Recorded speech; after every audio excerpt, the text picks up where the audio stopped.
Испания – одна из самых жизнерадостных и гостеприимных стран в Европе. Каждая провинция отличается друг от друга настолько, что кажется, что вы побывали во многих странах, не выезжая из одной. Здесь 365 дней в году светит солнце, поэтому испанцы очень жизнерадостные люди. Каждый раз при встрече они вам говорят «Ола», а на прощание говорят «Адиос». Добро пожаловать в Испанию, друзья!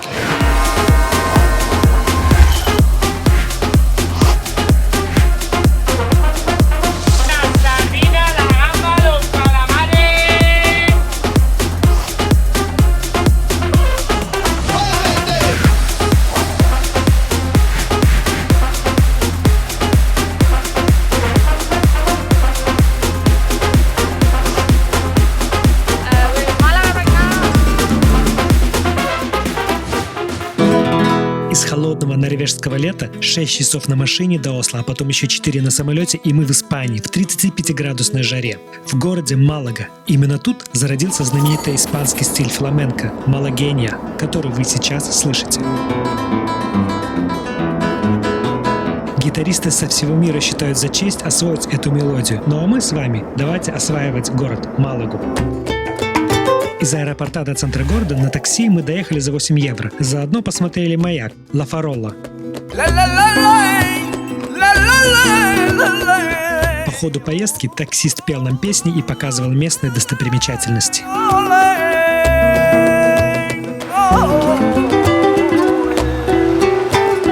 Заселились мы прямо в центре города, где ходят автобусы, шумят люди, до пляжа 15 минут и до рынка 5. В испанском доме с подъездом, как в музее. Это наша первая квартира, в которую мы заехали. Нам дали ключи, но назвали не ту квартиру. И в результате мы ломились не в ту квартиру. Вот такая она. Вот такой, вот такой.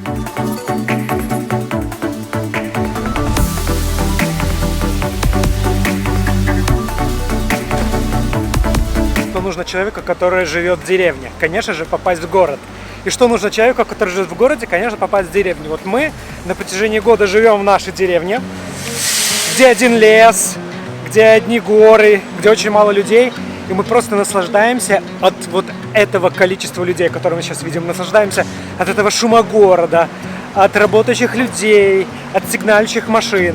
Просто нам доставляет удовольствие то, чего мы, допустим, не видели целый год. On a silky breeze, a dreamer's land to plant some seeds. Здесь можно увидеть школьников и их учителя, которые преподают уроки прямо на улице. Такой метод учебы благотворно влияет на усвоение нового материала. Если вы согласны с этим, то ставьте палец вверх. Когда ты первый раз попадаешь в какое-то место, то на тебя просто выливается фонтан эмоций.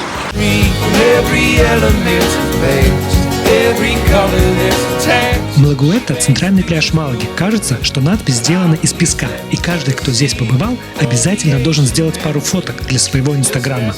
На пляже есть лежаки, душ, детская площадка и много отдыхающих с разных уголков Европы, чем и воспользовался наш сын Хозе, который познакомил нас с парой из России.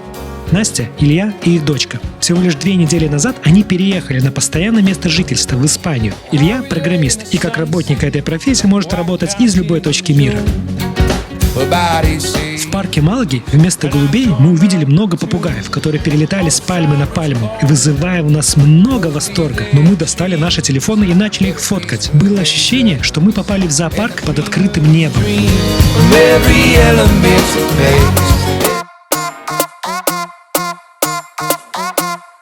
Сейчас мы находимся на центральной улице исторического центра Малаги.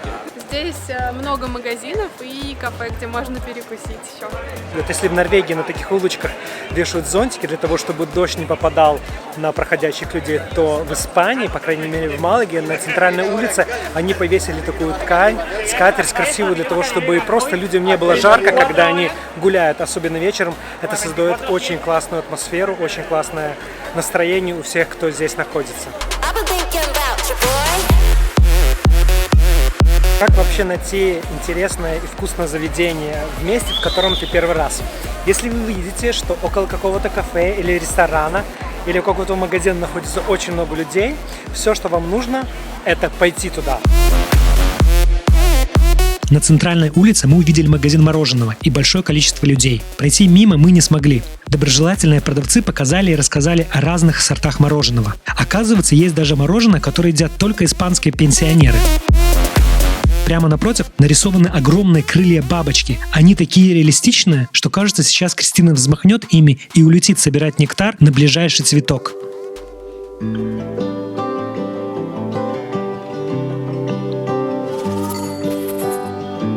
Так мы и перелетели на великолепный пляж, который находится около Малаги. Здесь мы обнаружили в основном местных жителей, которые занимались снорклингом, а мы лазили по скалам и искали крабов между камней.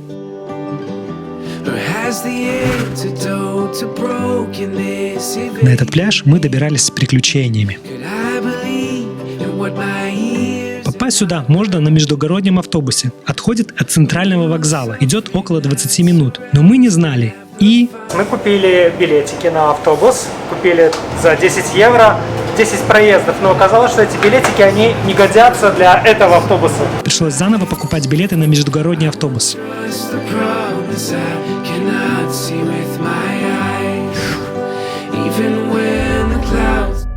Место немноголюдное, но даже тут есть спасатели. Местная молодежь любит сигануть со скалы в море, что, наверное, весело, но небезопасно. И за сезон собирается пару человек, которые больше никогда не смогут не то что со скалы прыгать, а вообще ходить. На стоянке для машин я познакомился с уличными актерами Кларой и Антонио. Эй, привет, я Клара. Мы сейчас в Малаге. Я родом из Южной Испании. Мы встретили Алексея очень спонтанно. Давайте поиграем.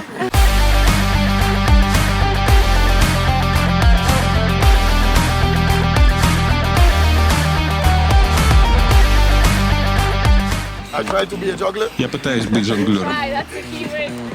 У Антонио я спросил, есть ли у него инстаграм-страница или ютуб-канал, где они выкладывают свои выступления, на что он мне ответил. Это скучно. Мне нужно проводить время, выкладывая что-то. Я лучше поиграю.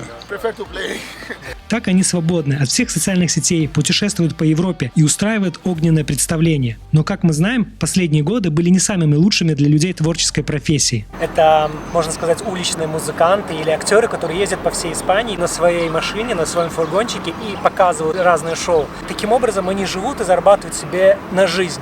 Сегодня или завтра они хотят здесь устроить такое, как бы, можно сказать, кафе, делать какую-то еду и продавать местным. Ну а мы давайте переместимся на рынок, где можно насладиться всеми запахами испанской кухни. Мы находимся сейчас на центральном рынке в Малаге, называется Меркадо.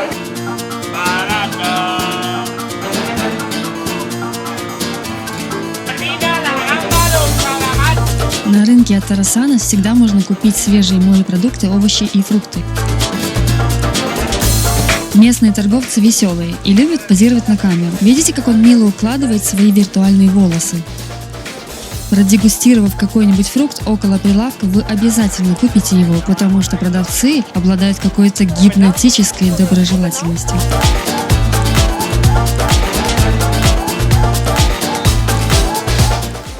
Мы подошли к одному прилавку, где всякие разные фрукты, и нам открыли один из фруктов. Его нужно было разрезать, вытащить шелухи. Очень вкусный, я не знаю, это нереально вкусно. Он называется «Царь фруктов», King of Fruits.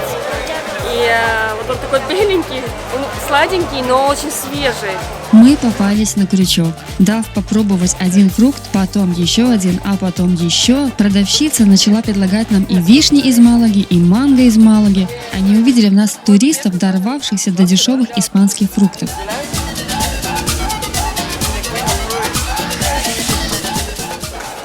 За несколько фруктов мы заплатили 13 евро. Идешь ты смотреть какую-нибудь достопримечательность и понимаешь, что ничего не понимаешь. Каменные стены, башни тебе ни о чем не говорят. Вот это про нас. Все, что остается делать, так это наслаждаться красивым видом на город. Но мы оказались очень везучими. И в тот момент, когда мы поднялись наверх, весь город затянуло туманом и стало прохладно. Но все же небольшой совет могу вам дать. Попасть наверх довольно-таки просто. Можно от центра города дойти сюда примерно за 20 минут. Но можно доехать на такси Uber. Это стоит всего лишь около 6 евро. Я вам советую это сделать, так как подъем очень резкий, и вы сохраните свои силы. Поднявшись сюда на такси, вы сможете здесь погулять и потом уже спуститься вниз и посмотреть другие достопримечательности города. Сегодня в Малаге 23 градуса. Сейчас 12 часов дня, и для Испании это очень холодно в летний сезон. Мам, почему у нас 5 этажей? Sometimes life goes easy, sometimes life goes do-do-do-do.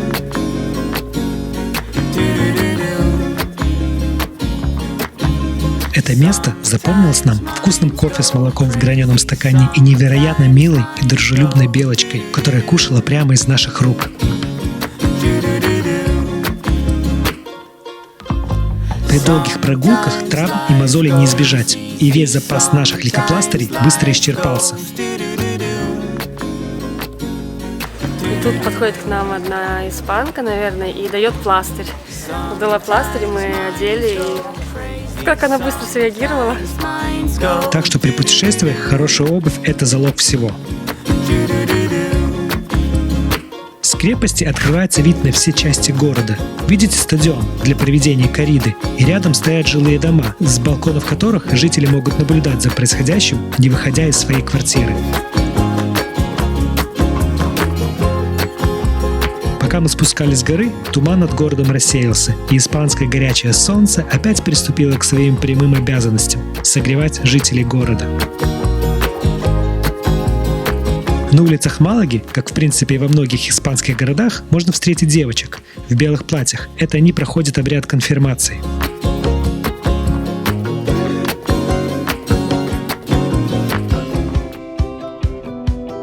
Ну какое путешествие без шопинга? Хорошо, на улицах Малаги есть много магазинчиков, где можно прикупить пару вещей, что я и сделала. А потом мы кушали испанское мороженое. Для детей это была большая сахарная подзарядка для очередной прогулки.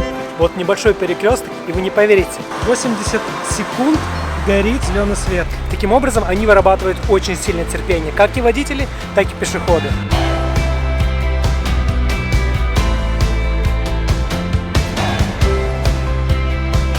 Путешествовать с детьми это всегда более затратно, чем если вы путешествуете вдвоем. И обычно, когда вы идете в кафе или в ресторан, вы оставляете там где-то 30, 35, 40 евро. Но чтобы кое-как сэкономить, или просто чтобы сэкономить, мы идем в магазин, покупаем там еду недорогую и кушаем прямо в парке. Это обычно стоит 10-12 евро. Берите это на заметку. В Малаге есть музей машин. Это один коллекционер собрал все машины и сделал из этого музей. Детское хобби собирать машинки с возрастом трансформировалось в коллекционирование настоящих автомобилей. И чтобы не держать их у себя в гараже, коллекционер выставил их для всеобщего обозрения, чтобы каждый мог увидеть машины из разных эпох. Дети усердно что-то слушают. За небольшую плату мы взяли аудиогид на русском языке и оказались в этом музее прямо перед самым закрытием на сиесту. И времени у нас оставалось не так много, но вот что мы тут увидели. Машина, похожая на Бэтмобиль, машина на солнечных батарейках, машина с огромным деревянным вентилятором, машина с фарами, сделанными из буйволиных рогов, машина с Дикого Запада, бриллиантовая машина, машина на паровом двигателе, мерседесы из всех поколений с двигателем, осыпанным драгоценными камнями. Все это можно смотреть, фотографировать, снимать крутые видосы. Это место стало очень популярным для проведения свадеб и разного рода тематических вечеринок.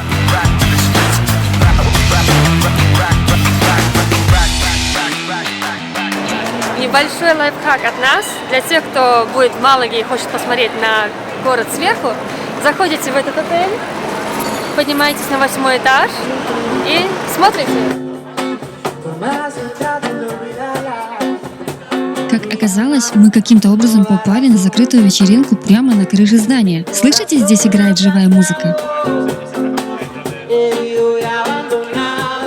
Один музыкант на кахоне, а другой с гитарой погрузили нас реально в испанское настроение.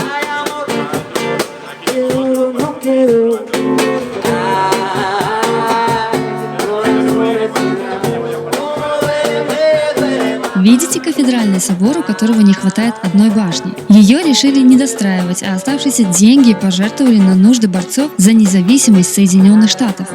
Так и стоит эта одноручка уже сотни лет и слушает уличных музыкантов. И тут так классно, такая атмосферная музычка, все отдыхают. Классное место.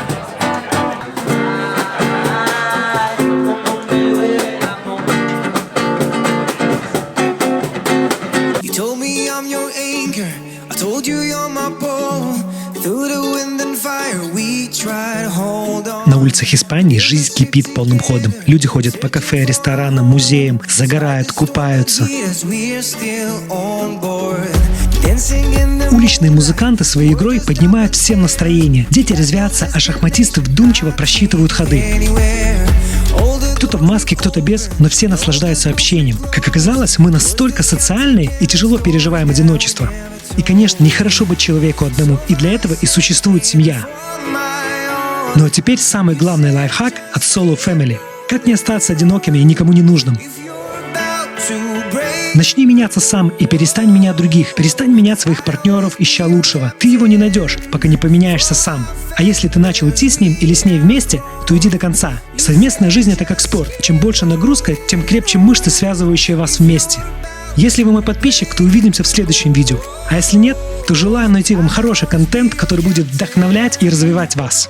Пока! I'll be your captain. I'll always be